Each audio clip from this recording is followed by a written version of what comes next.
Baik, Assalamualaikum warahmatullahi wabarakatuh. Selamat berjumpa kembali dengan saya, Cikgu Ari.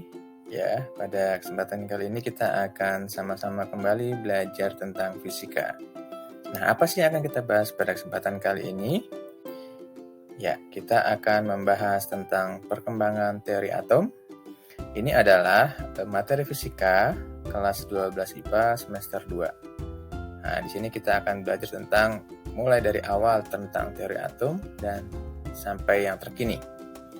Ya, baik, kita akan simak bersama-sama ya. Baik, kita lihat pertama tentang teori atom bahwa dari mulai awal sampai dengan sekarang sudah berkembang 5 teori atom. Kalian bisa lihat di sini ada foto tentang Dalton. Oke, itu adalah ilmuwan yang mencetuskan teori pertama tentang atom. Lalu kemudian dilanjutkan dengan Thomson, Rutherford, Bohr, dan yang berikutnya adalah mekanika kuantum atau yang kita sebut dengan kuantum. Baik, kita akan coba lihat satu persatu ya. Yang pertama adalah teori atom Dalton. Ya, John Dalton menerangkan kepada kita bahwa atom itu merupakan bagian terkecil dari sebuah materi. Dan karena ukurannya kecil sehingga menurut John Dalton tidak bisa lagi atom dibagi-bagi menjadi bagian yang lain. Nah, seiring perkembangan dengan keilmuan, ya, ternyata atom Dalton ini tidak bisa menjelaskan perbedaan antara atom unsur yang satu dengan atom unsur yang lain, sehingga atom Dalton ini kemudian diperbaiki. Nah, diperbaiki oleh siapa? Nah, inilah dia yang memperbaiki teori dari Dalton, yaitu teori atom Thomson. Nah, menurut Thomson, atom itu bersifat netral dan tersusun atas partikel-partikel yang memiliki muatan positif dan negatif. Jadi ada muatan yang positifnya dan juga ada muatan yang negatifnya. Nah, ini memperbaiki teori dari Dalton yang hanya mengatakan bahwa atom itu tidak bisa dibagi-bagi lagi. Namun ternyata teori atom Thomson juga belum sempurna karena tidak dapat menjelaskan tentang inti dari atom. Lalu kemudian dikembangkanlah teori yang baru oleh seorang ilmuwan yang bernama Rutherford, bahwa atom ternyata memiliki inti, di mana intinya itu adalah bermuatan positif dan menjadi pusat massa dari atom. Dan kemudian elektron itu mengelilingi inti atom, dan elektron ini bermuatan negatif. Jadi pusat dari inti atom adalah positif ya. Namun ternyata teori atom Rutherford juga mengalami kekurangan di mana tidak bisa menjelaskan kenapa elektron tidak pernah jatuh ya.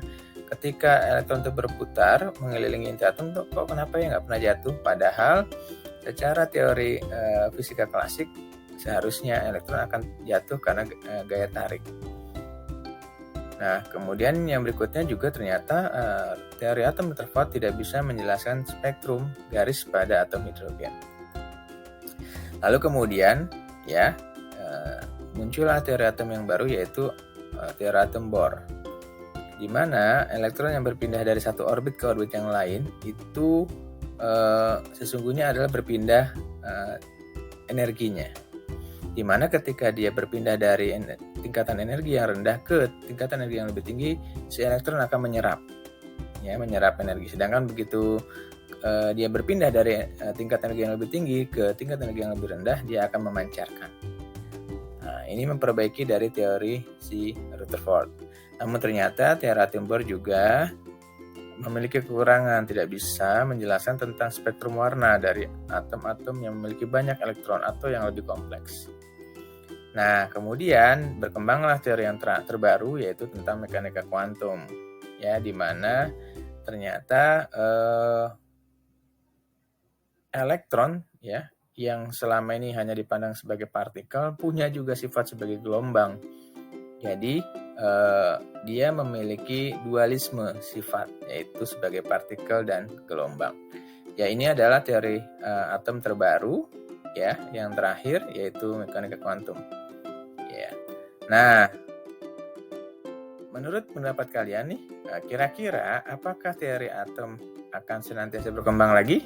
Nah, silakan sampaikan pendapatmu di kolom komentar terkait dengan prediksi kalian. Nah, kira-kira apakah akan bertambah teori atom yang baru? Nah, sekian dulu video dari Cikgu Ari. Semoga perkembangan teori atom ini dapat kalian pahami dengan baik, dan kita akan bertemu lagi di kesempatan yang akan datang. Salam hebat, bermanfaat. See you next time. Assalamualaikum warahmatullahi wabarakatuh.